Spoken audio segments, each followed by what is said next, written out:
What a success Season 1 was as Road to Indy headed to the virtual world, and now we're here to repeat right near St. Louis, Missouri. But on the other side of the Mississippi River is Worldwide Technology Raceway at Gateway, and it presents the first round of the Tire Rack Road to Indy iRacing eSeries presented by Cooper Tires. The 1.25 mile oval welcomes you and ourselves, Jonathan Simon, and the voice of Road to Indy, Rob Howden, to the commentary booth. Rob, back to the virtual world. Great to see you. Great to see you as well. I'm excited about this new program. Of course, 5 road courses on the first series that we ran. This next 5, though, it's going to be interesting. 3 ovals will be here, obviously, at Worldwide Technology Raceway. We'll also run Lucas Oil Raceway on May the 20th and Iowa Speedway to cap it off on June the 3rd. Watkins Glen and Laguna Seca in there as well, Jonathan. This is going to be fun for these drivers. A new discipline. We're going oval racing. And now let's introduce Chaplain Jason Holt, who will join us for today's Invocation. Let's pray. God, thank you so much for the opportunity to gather and to enjoy some racing right in the midst of the craziness of life right now. God, we can't thank you enough for the sponsors, the drivers, and all that have worked hard to put on today's event. And we just pray that it would go smoothly, that we can enjoy some racing and have some fun together. And God, in this moment, we just lift up our leadership, that as they look at bringing our lives back to somewhat normal, Lord, that you would guide and lead their plans, that, Father, you would be with all the series officials, God, as they start to put plans together to bring us as a racing community back together at the racetrack, that you would guide and lead them as well. And lastly, God, we just thank you so much for the love and forgiveness through the name above all names, the name of Jesus Christ. Amen. And now, our national anthem. Performing from Dallas, Texas, Russ Ruddock.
To pick the right tires for you? Yes.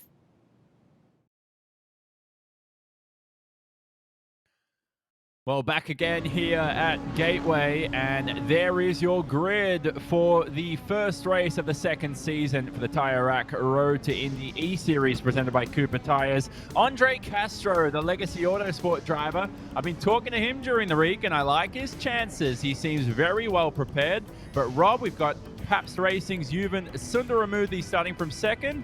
We'll be chatting to some of the Pabst boys, hopefully, during the race. And how about our series champion starting from third? Yeah, Philippe Dennis coming off that title of the first series. He'll start on the inside of road 2. Young 16-year-old Max Kaiser for Miller Vinatieri Motorsports starting on road number 2. On the outside, Cameron Shields, your fellow Aussie, starting 5th. And Braden Eves, a driver I think we need to keep a watch on. USF 2000 champion from last year, starting in 6th. So we've got a couple more names down the order. The final winner of the last race last year was Braden Eves Exclusive Autosport. But let's head to today's command. Drivers, start your engine.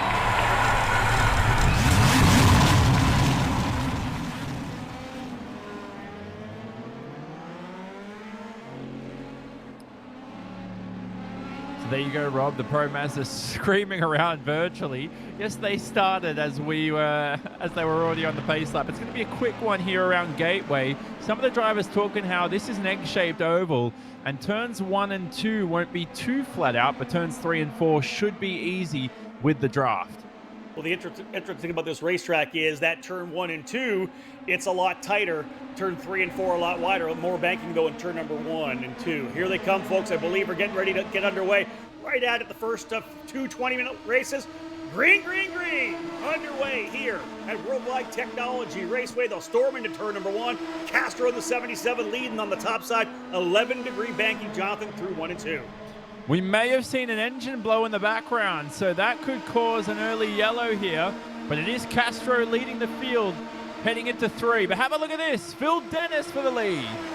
Aggressive racing early on. A little bit of a surprise to me that these drivers throwing it down. But again, just a 20-minute race here. A couple of sprints. Interesting thing we will see, the finish of race number 1 will invert the top 10. And that's where they'll start race number 2. So whoever wins is going to be starting back on the outside of row 5. We go racing with our second event this afternoon. Big driver to the top of the racetrack, someone potentially in the wall on the high side, able to bring it back down, but Philippe Dennis goes to P1 top side, and it's Castro on the bottom of the racetrack, 2x2 for the first 3 rows.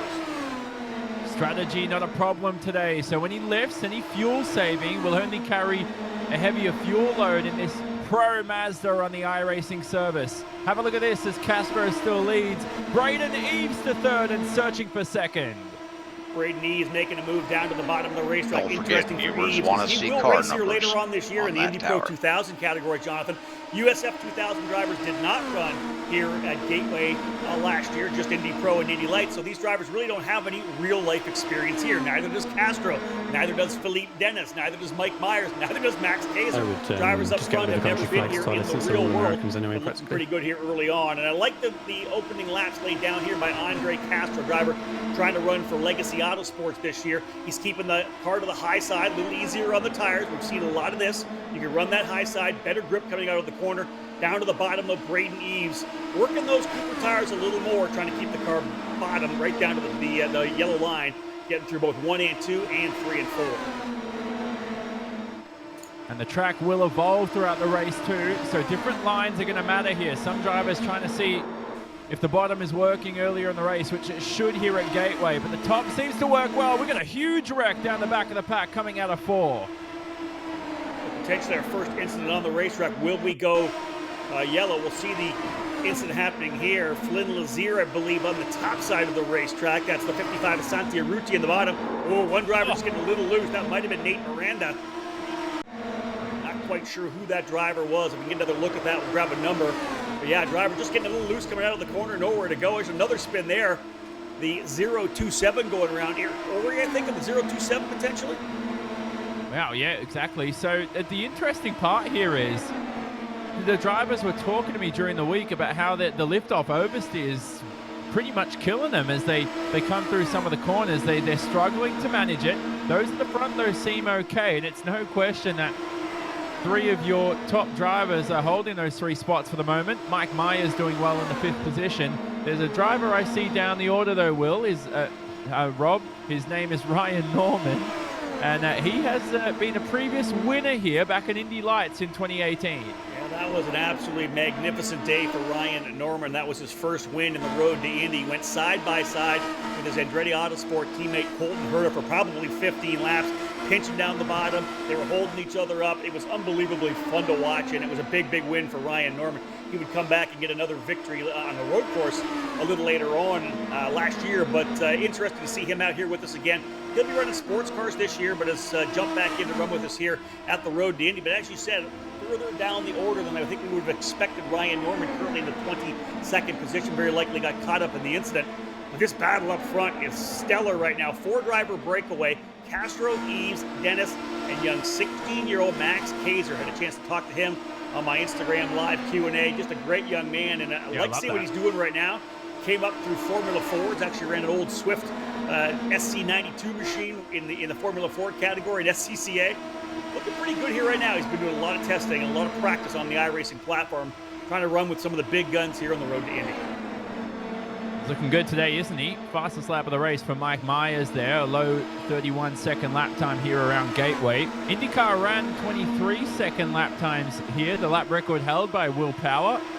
23.7 seconds around Gateway as they visited here back in 2017 in an illustrious night race, Rob. It's looking like sunset conditions out there at the moment here virtually. You know, when we got back to this particular racetrack a couple of years ago, the fans came out in droves. Shout out to, of course, everyone at Worldwide Technology Raceway that makes it all happen. Of course, the whole team ownership as well. The track ownership, Chris Blair, John Deshi, everybody involved in the program. It's a tremendous group of people, and of course, one of the big people you have to bring in is the fact that they work closely with the Bomarito Automotive Group, which is the area's largest car dealership. And John Bomarito himself comes to a bunch of races, actually supports a couple of the younger drivers as well. He's on board with Oliver Askew now to a certain extent, but they put so much into this event. You see, virtually here, the grandstands are packed. That's what it's like when we're actually here for the IndyCar program as well. Well, I'll tell you what, there's no social distancing involved in those grandstands, unfortunately. But here we go, battle for the lead continues. They're going to be 3 wide going into turn 3.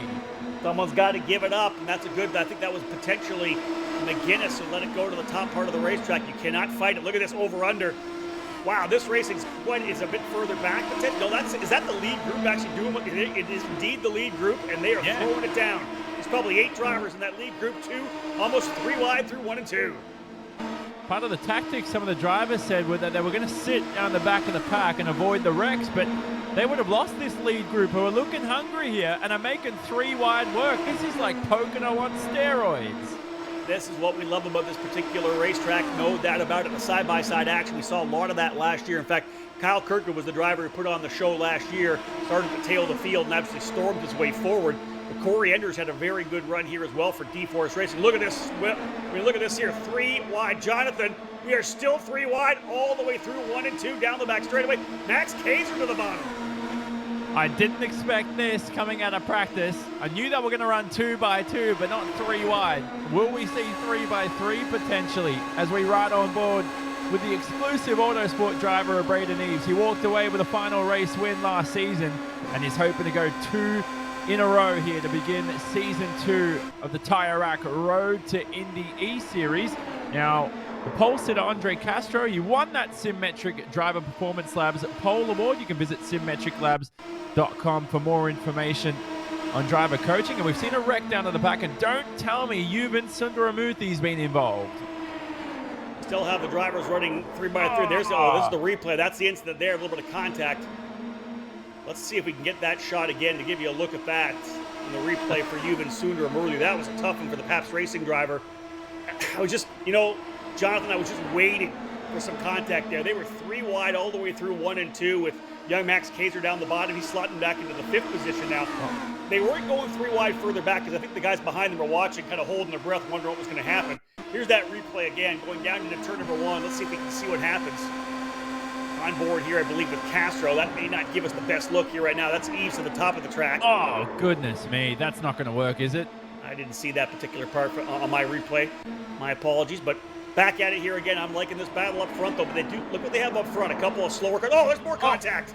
That's Castro, our pole sitter. He's going to be out of the race, and he's tumbling and turning just like he was in Indianapolis last season.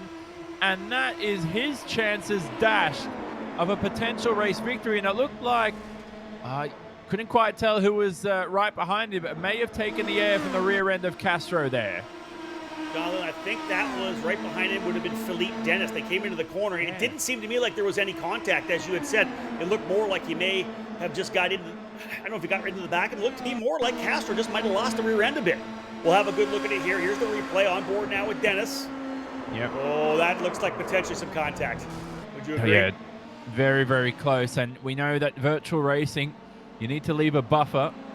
And it looks like potentially, do we have a pace car being called at the moment? So yes, caution out. And we thought that they were being lenient on the cautions, but I guess the total for Castro there has caused this. And we're not going to see pit stops or anything like that, but we're going to see the field now settle down. We're not, we're going to remind the viewers, Rob, this is a 20-minute race, and you just don't have time to settle into the race, do you? And get a feel for the conditions. You just got to go straight into it and race like it's the final laps. It's a complete sprint race. I'm taking a deep breath right now and pressing the reset button because obviously we came quickly into the show and jumped right into the action after qualifying and didn't have a lot of time to kind of set things up. Yeah, that was hectic. It was frantic early on. Drivers really pushing hard. You could see how wild it got. We ended up having the drivers 3 wide in the front straightaway, and then all the way through turns 1 and 2. And I think they almost were 3 wide through 3 and 4 as well. But it was Max Kaiser from Miller Vinatieri Motorsports who was on the bottom, making it 3 wide. I'll give them props. I was almost certain we were going to have some kind of contact, but with Braden Eves on the very top side of the racetrack, I think he was being smart, gave everybody just a little bit of extra room. So good job for Eves, but good job for everybody up front until we had a couple of incidents. One, of course, involving Yuvan Sundaramurthy. He's fallen down to the 21st spot. And as well, we had that incident for Andre Castro, who had qualified on pole and led early. So this is the Symmetric Driver Performance Labs pace car. We also have a fastest lap of the race award that will be brought to you by TSOladder.com, and we'll announce that at the end of the event. Cooper Tires back on board for the season, Rob, and they're so durable, we won't need virtual pit stops. No, we had the pit stops in error at the very first round of the first series at Barber Motorsports Park. We all kind of thought it was interesting. It was a nice wrinkle in the race strategy, so we kept it going through the entire season. Of course, we won't do that here on the oval events, and as you said, the Cooper tires, as they do in the real world, last so long, give such consistency, and that's why we're not seeing any pit stops here at all. Drivers will take care of them for sure, because Gateway, although it was repaved just a couple of years ago, that was after they laser scanned this particular racetrack, so it's a little bit rougher, a little bit more bumpy than it is these days. But again, drivers taking care of their tires. This yellow flag here will cool things down, and they'll be able to go back to work. And we've got a chance to speak to a Paps Racing driver. Hunter McElroy, we got you, mate. Hey, mate, how are you? I'm very well, mate. We just want to check how the race is going. It looks, I tell you what, chaotic there in the front pack. Castro's wreck was very dramatic. I mean, I haven't really been close enough to see it yet.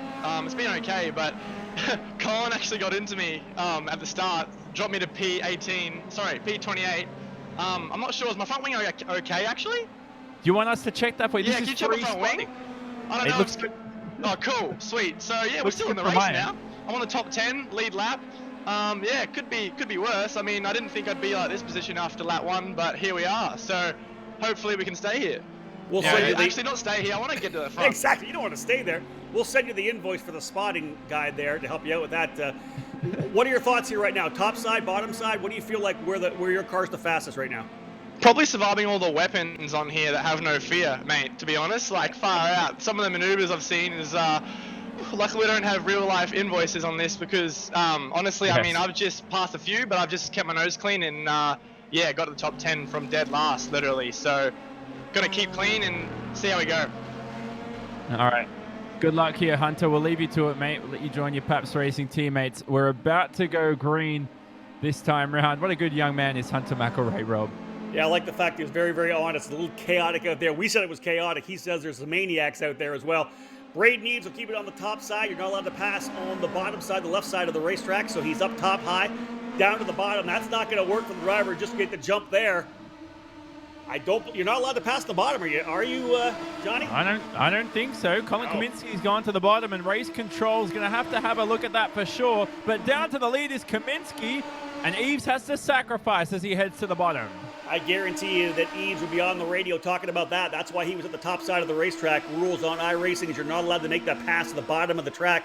Everybody's got to stay behind the driver up top. Eves immediately going to the bottom, coming through 3 and 4, though. He'll get that spot. Book it. He's through. Back to the top side. Lets it drift high. Actually more mid-track, so I think a pretty good run coming out for Colin Kaminsky. He'll be second right now, but again, we'll see whether or not a drive-through penalty could potentially come out. Max Kaiser still in there. Oh, there's contact. Driver sideways. Coming out turn 2. Contact, flipping. Driver up the fence. Major contact for one of our drivers coming through turn 1 and 2. I saw the driver go sideways. Let's have a look at the contact and where it does happen here, Jonathan.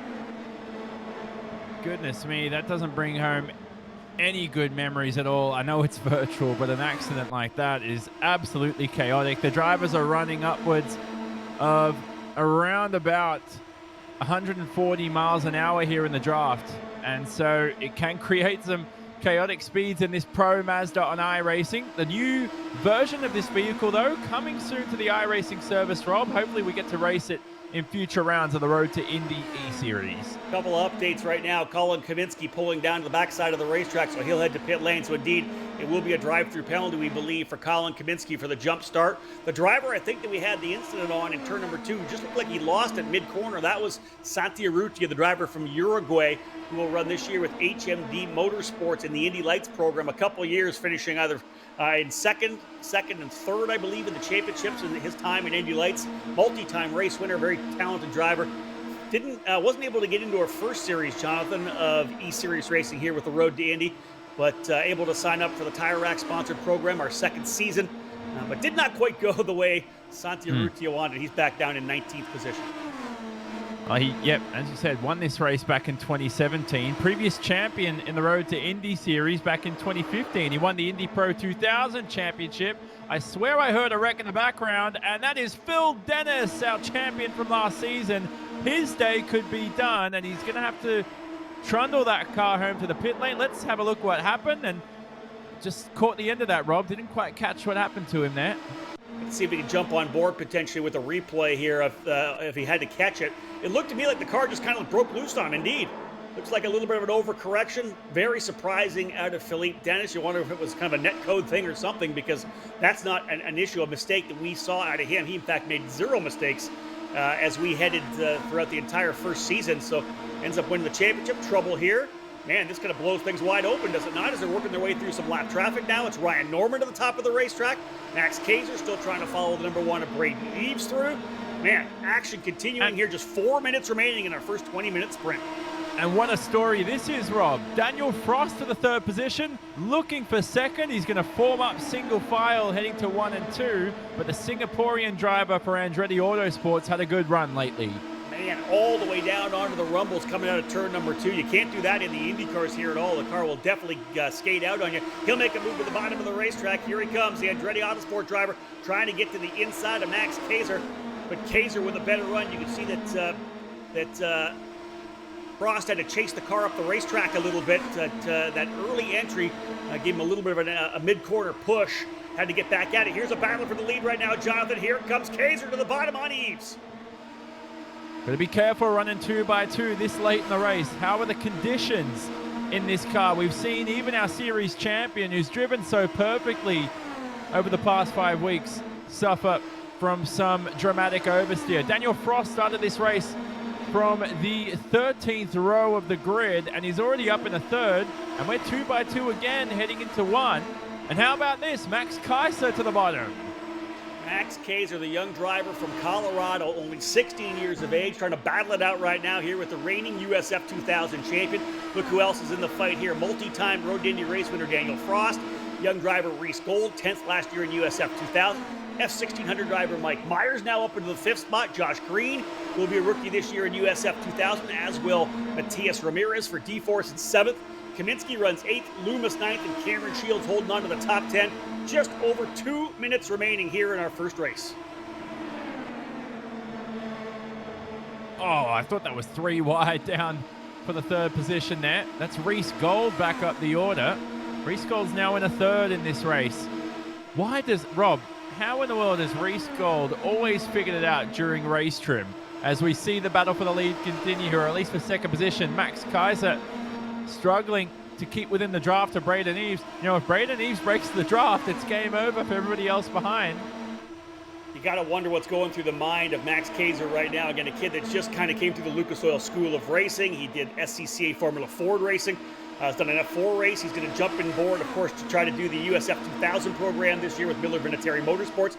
He's battling against one of the best in the Road to Indy and one of the best on the iRacing platform. He goes to the bottom. Let's see the car go to the high side. Max Kaiser, new leader to the bottom. They'll work their way down the back straightaway again. Kaiser almost touches with Eves. Just over a minute remaining, so probably, what are we looking for, 3, maybe 4 laps?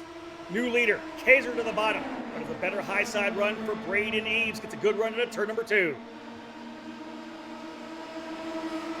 Oh, single file now. And there's only 1 minute to go in this race. They should squeeze in another couple of laps here. And let's see if Braden Eves can hang on. As I said, the exclusive Autosport driver messaged me before the race and said, you know, I really hope I go well here. And he's certainly been confident to do so. He's one of the quickest iRacers in sim racing. And now he's got lap traffic to deal with. That's never going to help. Colin Kaminsky right there on him as well. Daniel Frost trying to find a way by Max Kaiser.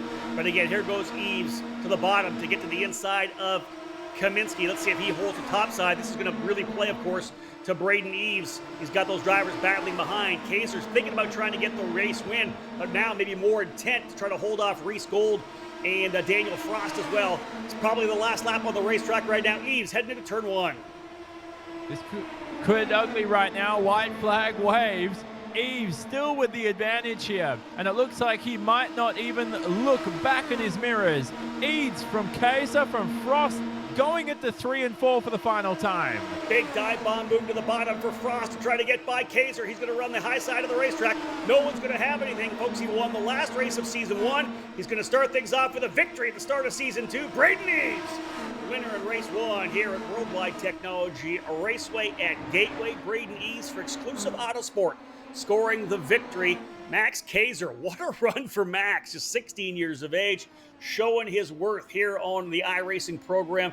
Daniel Frost able to outgun Reese Gold at the end there. Frost, of course, running in the Indy Lights program this year. Eves in Indy Pro 2000, Max Kaiser in USF 2000. So there you have it, Jonathan. Top 3 drivers, the podium of race number 1.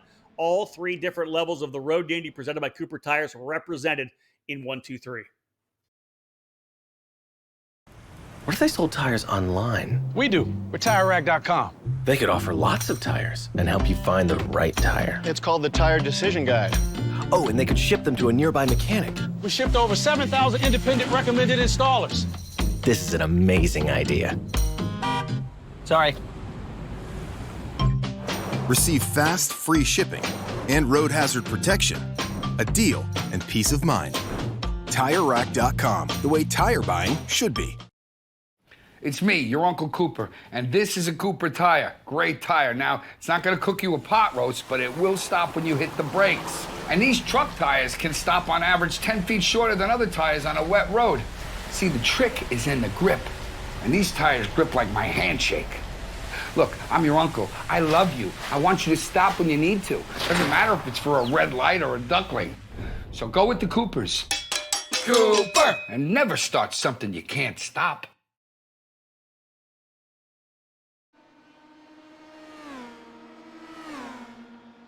Back here at Worldwide Technology Raceway at Gateway, and it's time to look at the final race results for our previous race. And there they are on screen, Rob. The gap between first and second, that's a big gap for oval racing, but we saw almost 4 wide across the line between Kaiser, Frost, Reese Gold, and Mike Myers. Those are the final results there for those drivers from second to fifth, finishing in your top 5. But how about this? Down in the 10th position, Andre Castro. Well, as you know, we're taking our top 10 from race number 1, inverting them for the start for race 2. So it'll be Andre Castro and Cameron Shields on the front row. He started on the front row for the opening race by qualifying P1. He'll do it again after the issue he had early. A fast repair allowed him to get back out on the racetrack. Impressive all around for Castro so far, but man, another rough one for him. We've seen him upside down more than once. Yeah, definitely last season as well. Now, Braden Eves will join us for a post-race interview here. Braden, we got you? Yeah, I'm here. Oh, man, congratulations. Remember you messaged me before the race telling me to talk you up, and I was like, well, there's no need anymore. You've talked yourself up with that result. Yeah, it was a really fun race. I'm really glad that we're doing ovals in this season of the eSeries. They're so fun, and that was a great race. It made it a little bit easier on me up front when Phil and Andre got into a little bit of contact, but yeah, it was a really fun race. Good job to Max Kaiser and Reese. I think they ended up second and third. I forget it. It all runs together, but super fun race, and looking forward to this one with the reverse grid. Braden, you obviously have to have some confidence in the guys driving around you. You know you've raced against Andre Castro. You've raced against Philip Dennis as well. Max Kaiser, a young driver, will be in USF 2000 this year. You guys were 3 wide for a couple of corners there. Jonathan and I were holding our breath. You were running the top side. Were all you maybe thinking about was trying to give those guys enough room on the bottom? Yeah, for sure. I've definitely had it better up top than they did down low. It definitely gets a little bit loose on the bottom, but you know, I have confidence. Andre has been a long time, extremely good oval driver, especially in iRacing. So I knew he would be, he would always, you know, hold his line and race me clean. But overall, it's just a really fun race. Thanks to everyone. Quick question to wrap things up. People obviously are watching here. We have the good folks from MAV TV Canada watching. The difference between road racing and oval racing on the iRacing platform. How much different is it for you as a driver? Oh, it's very different. It's very different. I will say that after having the oval in real life last year at Lucas Oil, a lot of things made sense in iRacing. I used to struggle a lot on the ovals, and it was a huge learning experience last year. But it's super fun. It's something different. There's a lot of new things to learn, and it's just a whole different, totally different game. So I always really enjoy it, and here I got to get on the grid. So well, go to the grid, man. You're starting on the outside of row 5, P10. Good luck coming through the field. Thank you so much. Well, Jonathan, there's the grid there for you right now for race number 2 of the doubleheader here at Worldwide Technology Raceway, the opening round of the Road to Indy TireRack.com eSeries presented by Cooper Tires. Andre Castro on the pole again. Cameron Shields on the outside. This definitely gives a little bit of advantage to Castro, knowing that he has the speed, has the talent to be able to get away.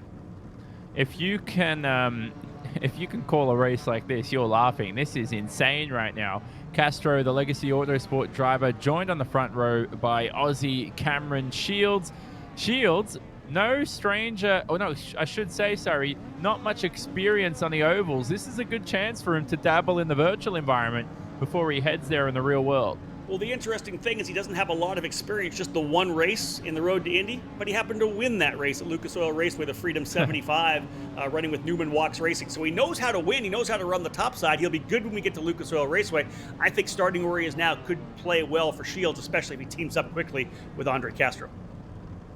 And there is our Simmatric Driver Performance Labs pace car. The pole winner award also set for Andre Castro.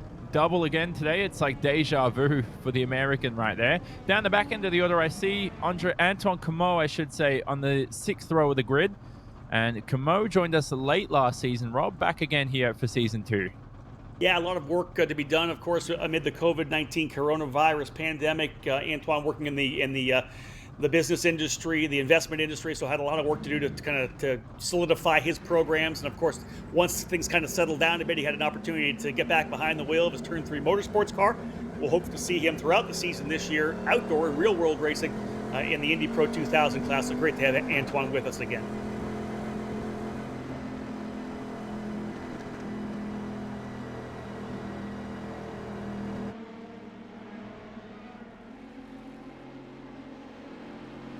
So our pole award, as we said, goes to Andre Castro in the Legacy Autosport car. So this will be a quick pace lap yet again here at Gateway.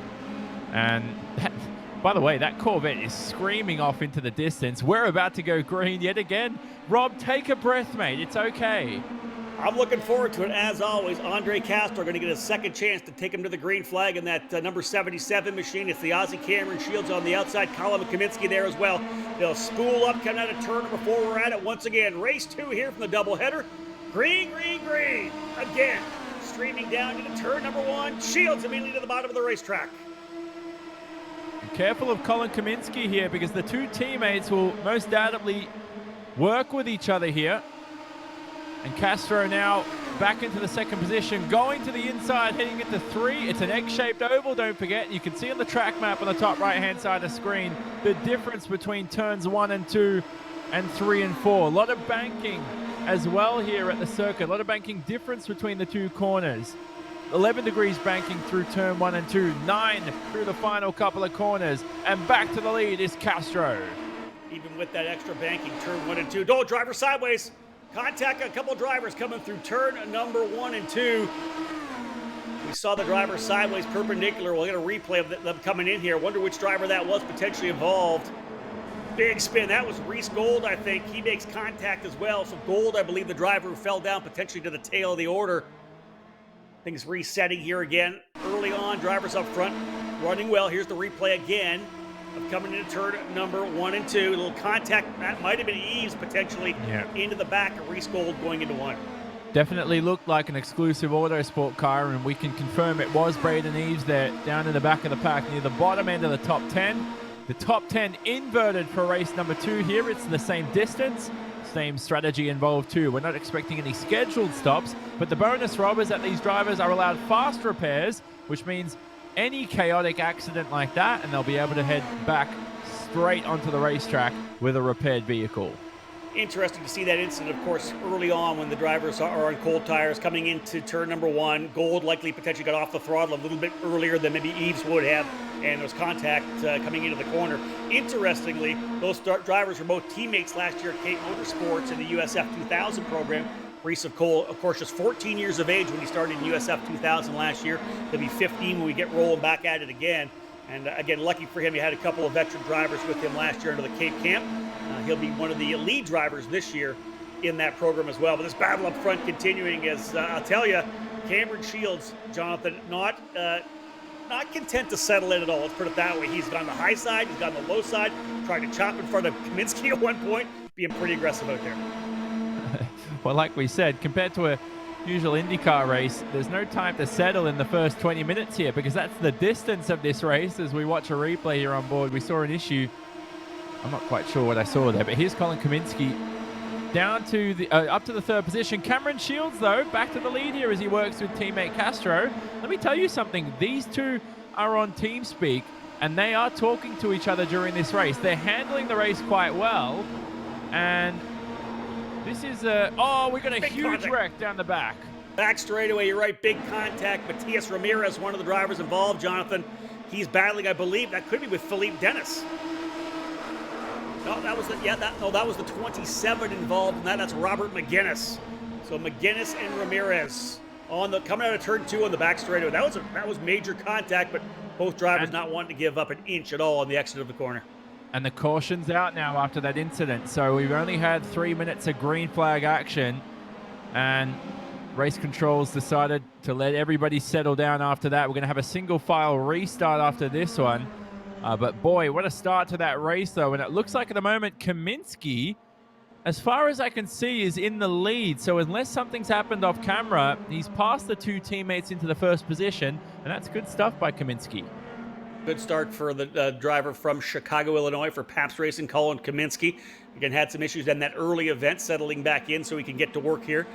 We saw both Legacy Autosport drivers working together, as you said, Cameron Shields and Andre Castro as well.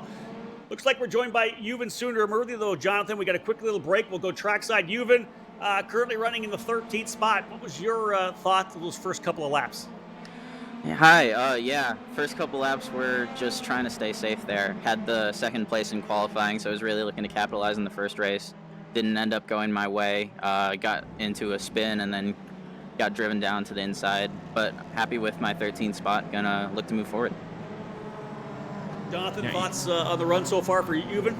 I got to ask Yuven, you're down in 13th. You're in a good place to avoid the wrecks, but some drivers say it's also the worst place to avoid the wrecks because you're right in the midst of all the action. Yeah, I don't like that front row, especially because the draft is so big. You're just going to get swamped right there on the start. But you know what? I made the most of it. The spin was my fault for the first one, so just looking not to do the same thing here. And last thing, just quickly, how's the liftoff oversteer? Difficult to manage? Yeah, that's what caused my spin. Just really working on getting that in shape. All right, we'll leave you to it. So Yuven, good luck for the rest of the race. And just remember, you got 12 spots, man, back to first place. It's possible, man. So good luck to you. Thank you so much. So we'll drag him back down, Rob. But good race so far from Yuven. But, man, you know what? This race so far, it's been chaotic to watch. It's been fun to watch. And we've still got 15 minutes of action left here. And it's great to see Symmetric Labs getting involved with the pace car too. Yeah, we're excited to have them trackside for all the races this year. They actually bring the full CXC simulator in the trailer to all the tracks, so drivers are able to get more track time. Remember, Road to Indy drivers only get 5 sessions on a race weekend, on an IndyCar weekend. We're there for a practice session, qualifying, the 2 qualifyings and the 2 races. That is it. And then we're packing up and heading to the next one. So the opportunity for them to get behind the wheel and do a little more racing with Symmetric trackside, I think, is absolutely huge.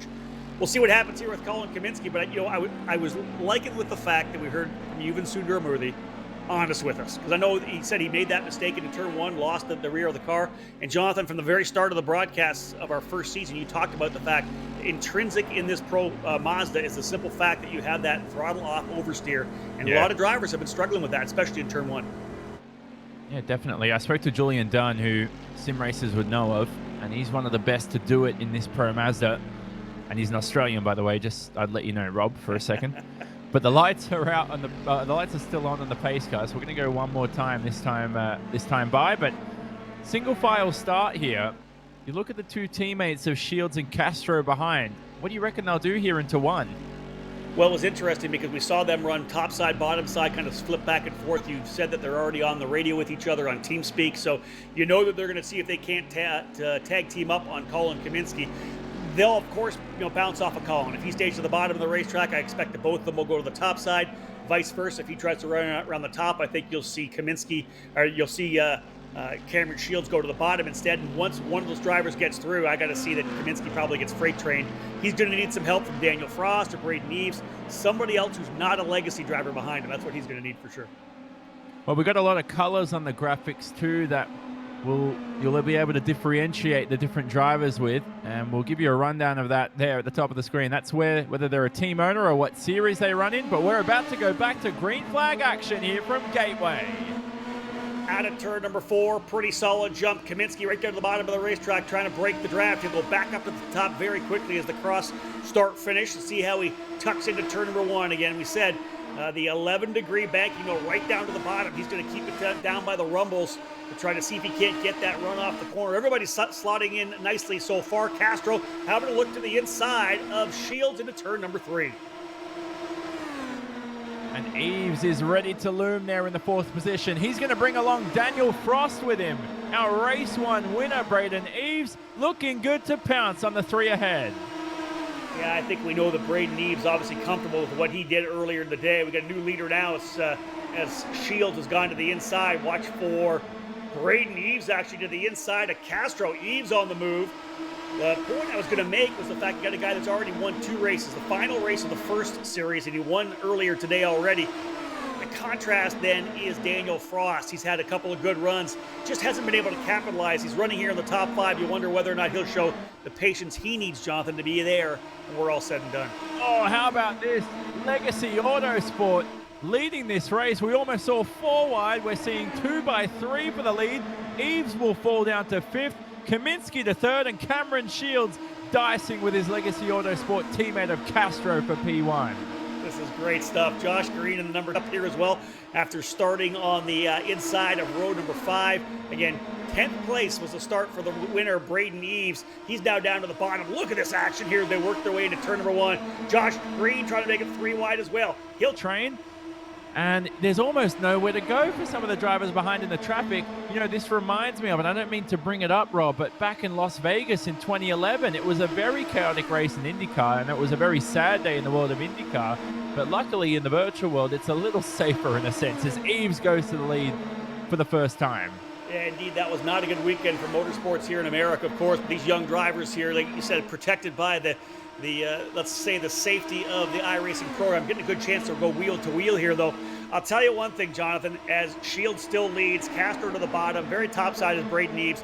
They talked about potentially bringing ovals, and I was actually begging to do a couple of ovals, and people were worried, like, it's going to be an absolute disaster. It's going to be this chaotic show. Drivers are going to be wrecking each other. I like what I'm seeing right now. They're giving each other some room. So far, even the first race was great. This one has been absolutely amazing. How many guys we have in the top group right now? Top 10 likely running together here. Amazing. Top 11 running within about a second and a half.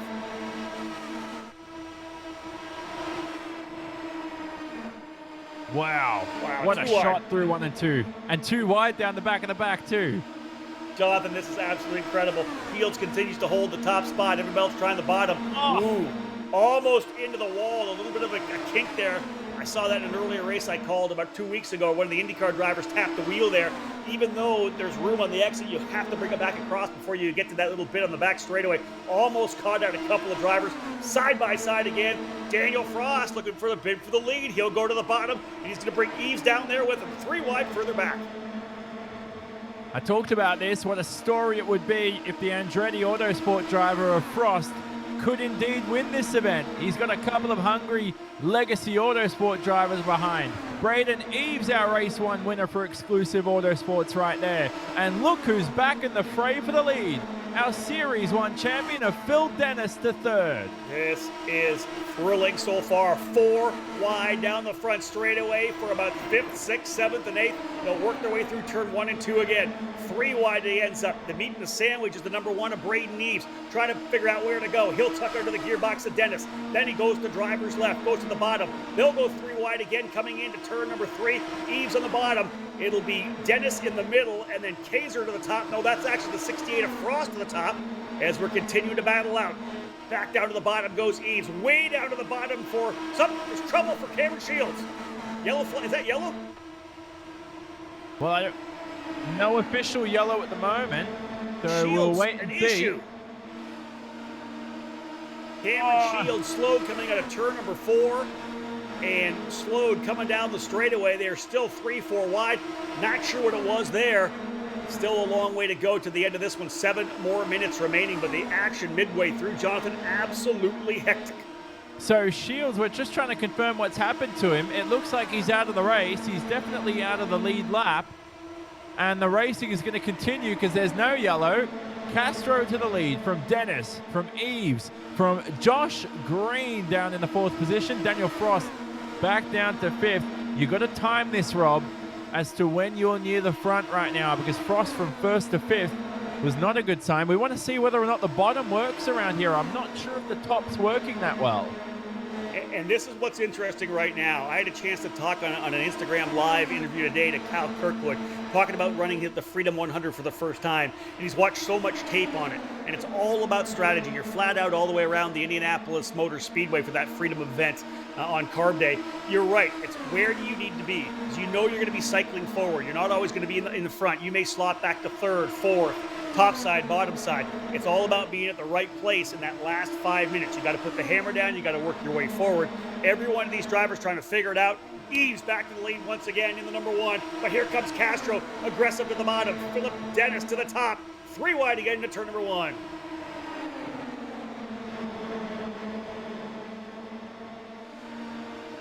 And how are they going to come out of 2 here? Eves to the lead. Dennis to the bottom. Is he going to take the lead? Don't tell me. Like shuffling a deck here in this Road to Indy TireRack.com eSeries, is it not? One time a driver's on the top, one time he's on the bottom. This time it's Castro back to the bottom. Dennis has the lead to the top. Look at the driver at the bottom of the 2nd row. That's the number 2 of Josh Green, driver at a New York, rookie in USF 2000 last year, part of the Team USA scholarship, ran the Formula Ford Festival. He also ran the Walter Hayes Trophy. He's got in the mix as well. He's P4. Eves back to the bottom again. Braden Eves, aggressive slice to the inside of the racetrack. Well, what I've learned so far is that come the final lap in 5 minutes time, you want that bottom going into 3 and 4. But how about the RP Motorsport USA driver here of Dennis in a drag race to the line?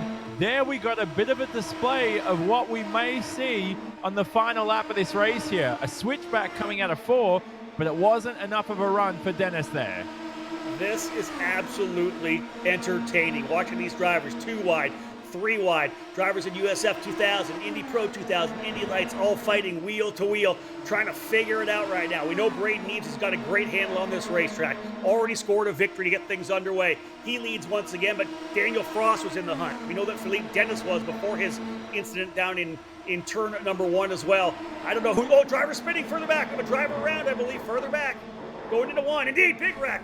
3 drivers involved. Everybody else trying to slide through. Jonathan, that was a big one going into 1. That could have been, I'm not sure if the Brazilian Lucas Cole was involved, but Leandro Juncos certainly involved. Oh, and that was inevitable there. Nowhere to go for some of them down the back of the pack. I'm surprised the accidents didn't continue too, but the racing is going to have to continue because we're on limited time here. So they're just going to press a little button there. It'll send them back to the pit lane and they'll get a repair. Yeah, fast repair and fast cleanup. We'll do the fast cleanup, get them off the racetrack. We'll keep it clean and green. About 3.5 minutes remaining in this second end of the doubleheader here at Worldwide Technology Raceway. Tremendous action here on Apex Racing TV. Braden Eves, Jonathan, has held the bottom of the racetrack. He hasn't moved around as much as he had earlier. Goes to the middle of the track right now. He knows everybody around him kind of posturing to figure out where they need to be. This is the strategy time right now. It'll be 3 to go when they get back around to the front straightaway. 3 minutes remaining. Saw a driver with some damage down the back of the pack. Is that Robert Magennis in 13th with a bent front wing? They are closing up in a slower car a little bit in front of them. Hopefully he'll cage the bottom. Well, there's more contact. 2 drivers together. That's Daniel Frost and Hunter McElray involved in the same accident, Rob. Let's have a look. Let's watch it as it happens here. Daniel Frost. Looks like they both wrecked separately. I think there's going to be more contact from behind on McElray. Looked like potentially just a minor error for Daniel Frost. So what do you think about pretty good overview, you think, on that, Jonathan? Tough angle to see it. It looked like 2 separate incidents, but I didn't see what happened down the bottom that could have caused that. But hey, Rob, the racing's going to continue here. It's Dennis from Kaiser, from Eves now. Can Eves make it 2 wins from 2 and the championship lead to begin round number 1? 3 wide for the lead, heading into 1. It's Eves again to the bottom. Right in the middle is Philippe Dennis, and that young driver, the upstart Max Kaiser, back into it again in the 41. I love seeing them all getting challenged with a different discipline. We did 5 road courses in the first series. Now we're getting at it here right now on the oval. We're going to do 3 ovals as part of season number 2. I'm excited about Lucas Oil Raceway. It'll be much different than the race here at Gateway, as will Iowa Speedway. 3 very different racetracks for these drivers. We're down to about 1.5 minutes remaining. The battle up front. It's Kaiser to the bottom. Car drifts up a little bit. That's going to give the opportunity for Eves to go back down to the bottom. Almost contact there. Kaiser in the middle. Dennis to the top side. Here comes Eves back to the bottom. Have a look at this now. Tactics coming into play here to end the race. Castro didn't get what he deserved after scoring pole position earlier on in this race. And here they come through turn number 1 yet another time. We're going to have a few laps to go. Down to the bottom. Oh, don't tell me it's going to work for Max Kaiser. It possibly is. Now, this is an evolving track around iRacing, so the lines are going to develop throughout the race. Whether the bottom or the top works. Seems there was a lot of grip there for Dennis through the middle, and Castro's going to try the bottom heading into 3 and 4. I thought we'd see Braden Eves stay on the top side, but I think he wants to try to get by Philippe Dennis first. He'll go down to the bottom. As you said, driver out in front of them. We're into about 30 seconds remaining. I think we may get back around and get 2 more laps. Braden Eves goes back to the inside of Castro. He goes back to the lead once again. Castro trying the over-under, and he gets it.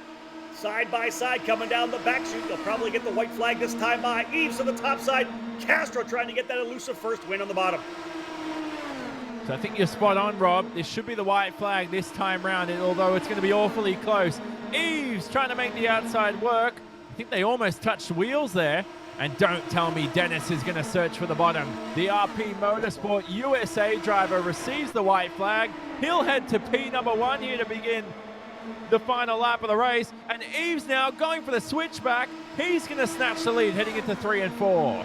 Michael D'Orlando right in front of them, going to give them a little bit of a draft. As again down to the bottom, Eves is going to make the block move to try to hold the number 77 at bay. Up to the top side is D'Orlando. He's going to hold him off a little bit. They'll go side by side, almost contact coming out of the final corner. Drag race to the line. Who's going to win round number 2? I think it's Philippe Dennis. Jonathan, what a tremendous finish. They had to dodge and bob and weave that car on the top side of the racetrack of Michael D'Orlando. What an amazing finish. Philippe Dennis with the victory by 0.02 of a second. Michael D'Orlando, the lapped car, helped that go 4 wide over the finish line. What a finish. Phil Dennis, our champion from last season, will win. Eves and Kaiser end up 2nd and 3rd, and Castro in 4th.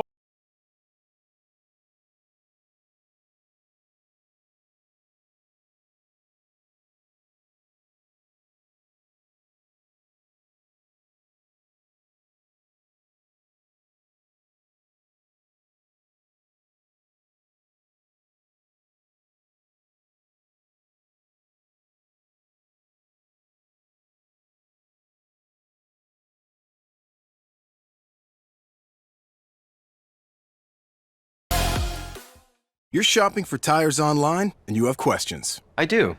We're TireRack.com and we have answers. and tools to help. Like our tire decision guide. It's real easy to use. TireRack.com, the way tire buying should be.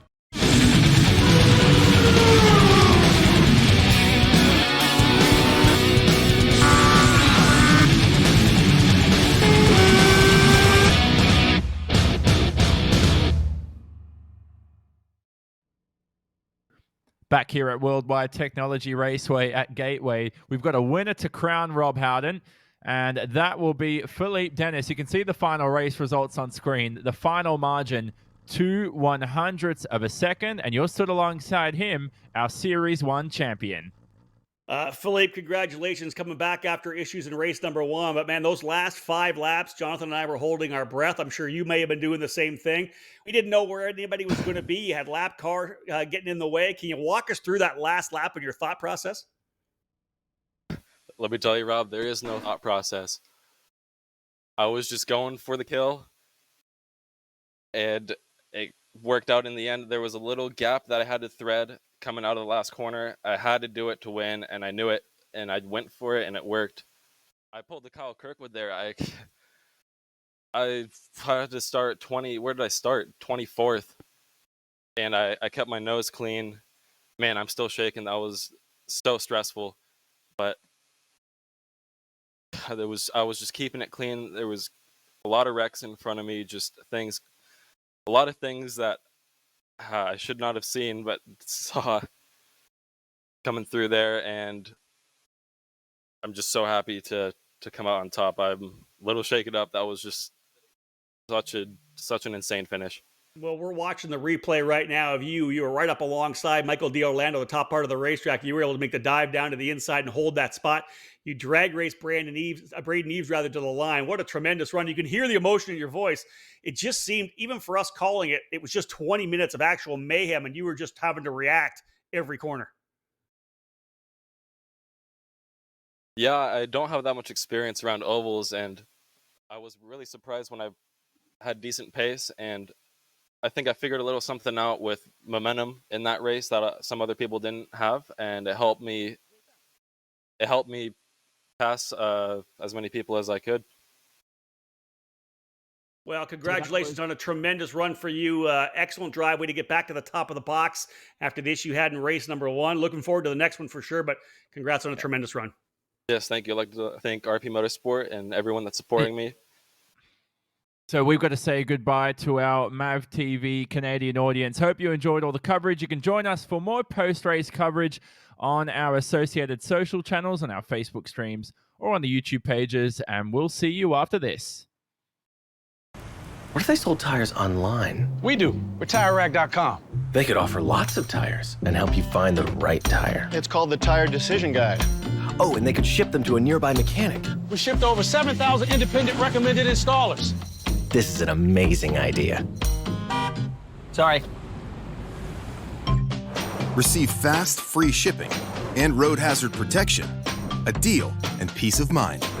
TireRack.com, the way tire buying should be.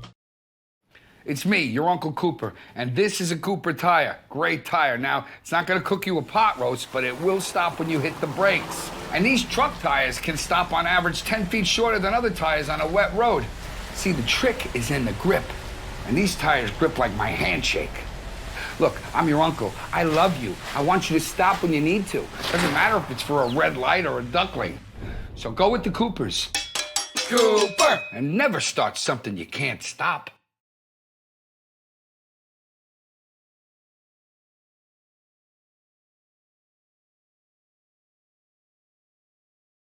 Well, we talked about the fact that in the second series of Road to Indy eSeries Racing, we wanted to have some ovals. Well, they did not disappoint at all. A tremendous battle throughout the first race and the second race. Let's wrap things up here now with Philippe Dennis. Philippe, in the little break there, you talked about the fact that we want to see some in-car because you said you had guys flipping in front of you as well. It seemed like you coming from the tail of the field probably had the best seat in the house. It was a very intense race for sure. I just want to take a moment to thank my sponsors, Fireflighters. I'd like to thank RP Motorsport, my family, my girlfriend, everyone for supporting me. And I'm just really happy to get this win. Let's talk about the other races coming up as well. Of course, the next event on the program, we're going to Laguna Seca, your favorite track, which is great to come out of here.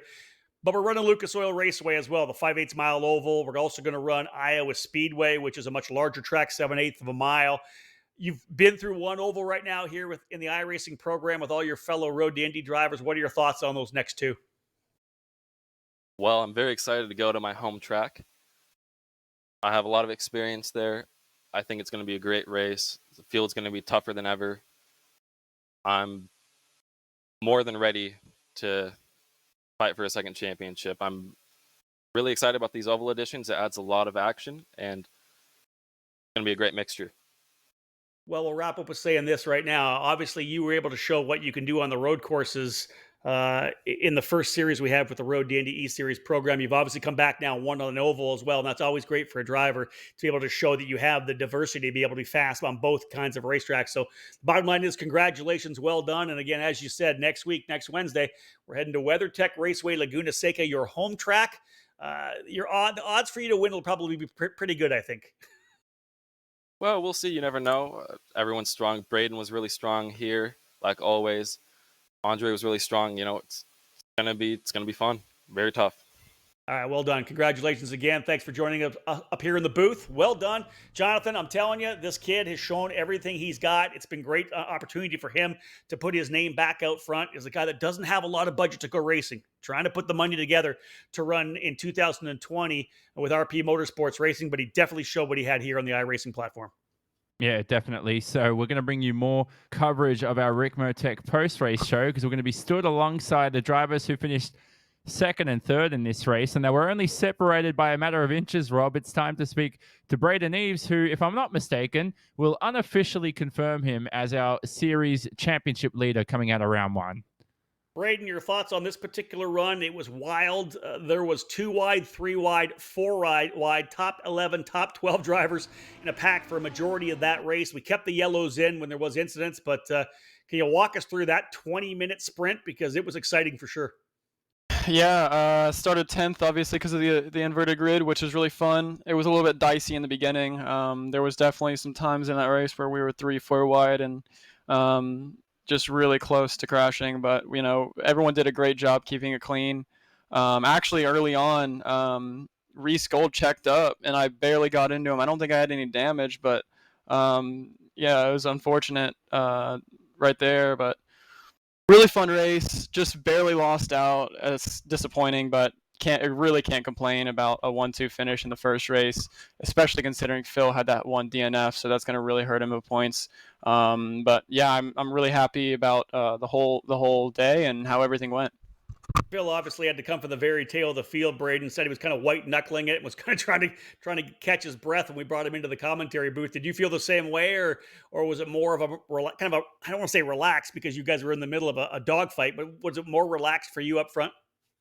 Yeah, I think it was more relaxed. I mean, I'm trying to have more fun. I think the first season, I almost tried too hard. I mean, not necessarily tried too hard, but I'm just trying to focus on having more fun and just enjoying it a little bit more, and it's been a blast so far. So I'm really looking forward to the next round, and especially the ovals. They're really fun. Yeah, I can't say much more. Well, congrats on the great run. As I said, well done. P2, P1. You're going to be the championship leader coming out of the weekend, which is good. We go to WeatherTech Raceway, Laguna Seca next week, and I'm sure you'll be solid there. You capped off the season with a big victory that gave you the USF 2000 championship there last September. Again, congratulations, and I'm glad you're having a good time, a little more fun, because that's kind of what this is all about as well. Thank you so much, Rob. Jonathan, a tremendous young driver, Braden Eves, again, winning that championship at USF 2000, trying to follow in the footsteps of an Oliver Askew, of a Kyle Kirkwood. There's a young guy that's coming up the ranks and definitely one to watch on his way to the NTT IndyCar Series. So let's jump with the driver we have that ends up coming home P3, Max Kaiser. Congratulations. You and I did an Instagram IG Q&A interview just last week. And man, you come out of the gate and have a tremendous weekend. What is it about the ovals that works so well for you? Well done. Max, you with us?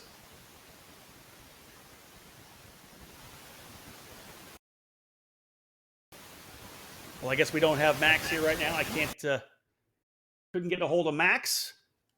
Oh, Max isn't there. Goodness me. Okay, so we had him, but we dropped him right at the last minute there, Jonathan. So we've lost Max. Hopefully we can see if we can't potentially get him back. But a tremendous run for him.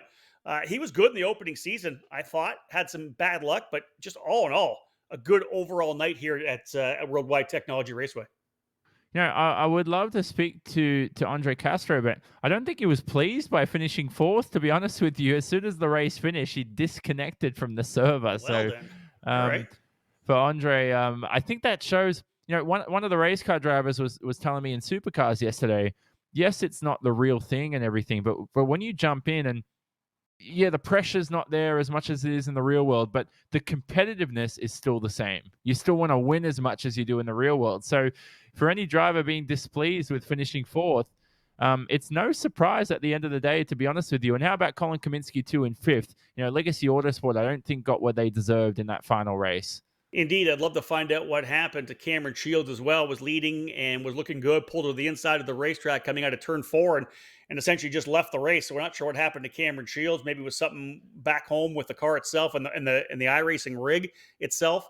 But, you know, Jonathan, in seeing some of the fallout, or at least the follow-up from the final IndyCar Challenge event at Indianapolis Motor Speedway, where there was a couple issues, couple drivers crashing into each other in the last couple of laps, it has come to kind of, you know, the spotlight that some drivers taking it more seriously than other drivers.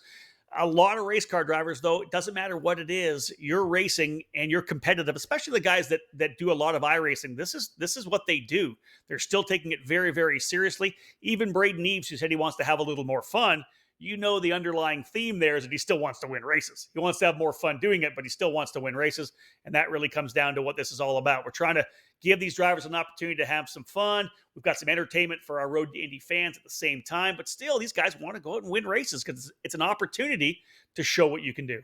Well, let's speak to Max Kaiser now, Rob. You're going to be stood alongside him, and I want to know what the competitive outlet is from these guys. It's such a great race we saw today at Gateway. Max, I'll start by making sure I got a copy. You with me? Yeah, I'm with you now. There you go. I set the whole thing up and you weren't there, and it was disappointing. I'd said there that you and I did an Instagram IG Live Q&A interview just this past week. And, you know, you and I talked about this and how you were really enjoying getting into the iRacing program. You had a strong opening season in the iRacing eSeries. You showed, you know, some good speed, but you had some bad luck. No bad luck here today. Just a really solid run. Both events you were up front mixing it up with the big dogs. Can you talk us through a little bit about running the oval? Is it something you're liking or what? Yeah, I'm enjoying it, but I mean, I think it made it really easy to stay out of the mess by qualifying up front in that first race, because there was a lot more chaos, I think, in that first race. Indeed, but you were running the top side, you were running the bottom side. Have you done much oval racing on iRacing to prepare yourself for this? Not a whole lot. I just learned everything I could in the practice races to get ready for this one. We talked to Philippe Dennis. Of course, he won the first championship, and we know that he does a lot of iRacing as well, but he said that he was kind of mentally spent because there was just so much focus of him coming from the tail of the field in that particular race after the wreck he had. How did you feel it was in terms of keeping your focus for the entire 20 minutes? I mean, it was definitely tough with all the dicing around because there was parts where you could tell that something might go wrong, so you just had to play it safe and try and avoid wrecks. Well, I'll tell you, just a tremendous run. Do you want to take an opportunity to thank a couple of your sponsors here now? Yeah, I just want to thank Brico because it's incredible to have them on board, as well as NSDD, as well as, and I also want to thank the team, Miller Vinatieri Motorsports, for being incredible. Well, Max, listen, I'll tell you one thing. We got 2 more ovals on this particular schedule, season 2 of this Road to Indy TireRack.com eSeries here on iRacing. And I think that you've already shown your ability here. You had a tremendous run. You stayed out of trouble when others kind of were losing their heads a little bit. Congratulations. I can't wait to see you when we get actually out on the oval running Lucas Oil Raceway in USF 2000. Congratulations on a tremendous day today. Thank you, Rob. Jonathan, I'll tell you, a young driver to watch for sure. He'll be a rookie this year with Miller Vinatieri Motorsports, but did not drive like a rookie at all today here at Worldwide Technology Raceway. Brilliant drive from Max, and it was a brilliant drive by Andre Castro to make amends for a very difficult race to manage. Andre, we got you. Yeah, I'm right here. I want to ask as well, you know, that was pretty much. I'm not sure if it was about luck, but there was certainly some tactics involved. Phil Dennis was telling me how he just made the high line work through turn 1 and 2, and that put him in a good position come 3 and 4. But for yourself, you were leading most of the race, and I don't think you and your Legacy Autosport teammate of Kaminsky got what you deserve at the end of that one.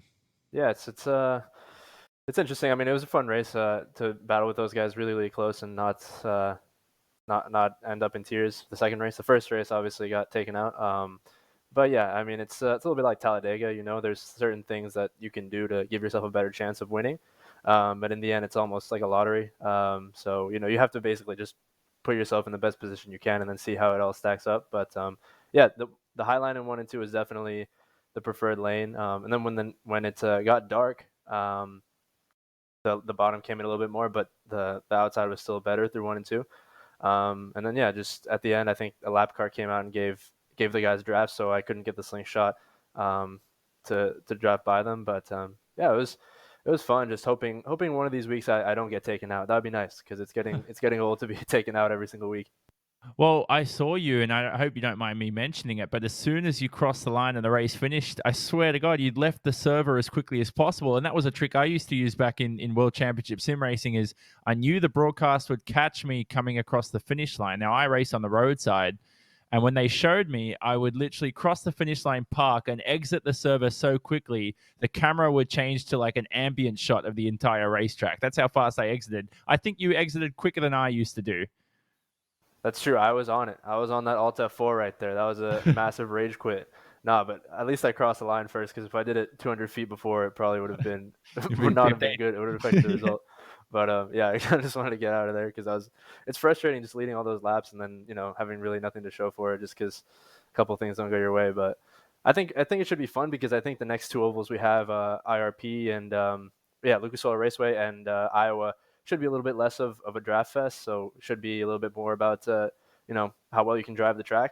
But either way, I know that I'm in good hands racing with Braden and Max and Phil. Those guys made it fun today, so it was cool. Yeah, you got the guys you're racing around. Andre and Braden said the same thing running with you, that he's comfortable running side by side. I know there was just a little bit of contact that took you out of race 1, so minor that you just kind of got caught out a little bit by it. And I understand that I understand the rage quit, but I do appreciate you taking a deep breath and joining us here in the commentary booth. You've obviously calmed down a little bit, and you're right. The next 2 races that we do have on the oval at Lucas Oil Raceway and Iowa Speedway won't quite be the big draft fest, but it's still, though, strategy will come to play, but more probably outright speed, especially when it comes to Lucas Oil Raceway. Would you agree? Yeah, I think so. Especially Lucas Oil Raceway, it's not going to be huge straightaways like this, and you can actually benefit from getting the pole and kind of stay out front. But that being said, I haven't really run there yet, so I might be wrong. But yeah, the half-mile track I think is going to lend itself more to more like the road courses where it's less of a lottery and you can kind of control your destiny more. But yeah, I think it went better than I expected today, just because I expected a lot of yellows and a lot of crashing. But I think the drivers behaved themselves for the most part, and we got through Gateway collectively as a series, I think, pretty well. So I think that's really good. Well, I'm glad you were able to get to the finish of the second race. I think you showed what you had running up front for so long. Just didn't quite get the podium finish or the win you may have wanted. But again, congratulations on a great run here today. Good to have you here at this event. Yeah, thanks so much, Rob. Looking forward to next week. Always fun to watch Andre Castro get out here on the virtual world in iRacing. Hopefully we'll see him on the road to Indy presented by Cooper Tires in an actual Legacy Autosport car this year. I know he's working hard to put the budget together. Jonathan, let's wrap things up and talk about the next round of the program. Next Wednesday, 7 o'clock, we head to one of the most iconic racetracks in North American motorsports, WeatherTech Raceway Laguna Seca, with the Corkscrew. We capped off the season of the road to Indy there last year. That was the plan for this year before the entire pandemic hit. We're planning now to do it at St. Petersburg sometime in late October, but these drivers are going to get a chance to race on that tremendous track next Wednesday. Yeah, very famous circuit over in California too. And I've been told that in the winter months, Rob, that the circuit can be quite green as we watch the Gateway Arch there in the background here in St. Louis over the Mississippi River. The virtual Gateway Arch, Rob, it's actually the tallest structure at St. Louis. Brilliant to see that actually simulated virtually, but can't wait for Laguna Seca next week as we leave Gateway, and it's going to be a thrilling track. It's going to be a thrilling race as usual. We're going to have 2 20-minute races, but it's going to be a little different to last season. It's going to be the road course this time round. We head back to the oval for round 3 at Lucas Oil, Watkins Glen, and then Iowa to round out this 5-round campaign of this, the Tire Rack Road to Indy iRacing eSeries. It's presented by our associated partners. Let's not forget to mention this is the simulator called iRacing. You can get involved in iRacing.com. The series presented by Cooper Tires and Tire Rack. We've got a pole winner award handed out by Simmetric Driver Performance Labs. And let's not forget our fastest lap of the race award by TSOladder.com. But what an event this was. And from myself, Jonathan Simon, Rob Howden behind the scenes, the voice of Road to Indy. Thanks, of course, to the entire Apex Racing TV production crew that work ever so hard behind the scenes. We will say so long from Worldwide Technology Raceway at Gateway. And we'll see you in a week's time in California.